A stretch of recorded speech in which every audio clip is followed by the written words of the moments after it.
নির্বাচনের আগে হাওয়া লেগেছে প্রবাসী আয়ের পালে। গেল অক্টোবরে $256 কোটি আসার পর টানা ঊর্ধ্বমুখী প্রবণতায় ডিসেম্বরে ঠেকেছে প্রায় $350 কোটিতে। 2025 সালের শেষ মাস ডিসেম্বরে দেশে রেমিটেন্স এসেছে $322 কোটি 67 লাখ। দেশের ইতিহাসে সর্বোচ্চ $329 কোটি 56 লাখ গেল মার্চে আসার পর, যা দ্বিতীয় সর্বোচ্চ।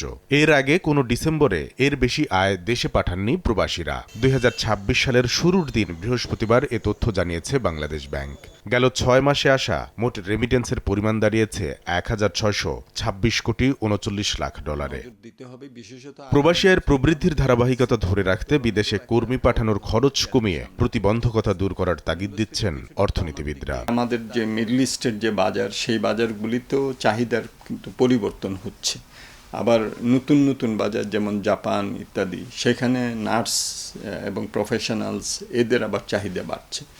এই বাজারগুলির দিকে তাকিয়ে আমাদের সরকারি এবং বেসরকারি যে যৌথতা আছে সেটাকে কাজে লাগাতে হবে, এবং আমাদের প্রশিক্ষণ, আমাদের কারিকুলাগুলি যাতে সেই সব বাজারের সাথে সামঞ্জস্যপূর্ণ হয়, এই বিষয়গুলোতে যদি আমাদের একটা জাতীয়ভাবে একটা ধাক্কা দেওয়া যায়, তাহলে অনেক সম্ভাবনাই আমরা কিন্তু কাজে লাগাতে পারবো।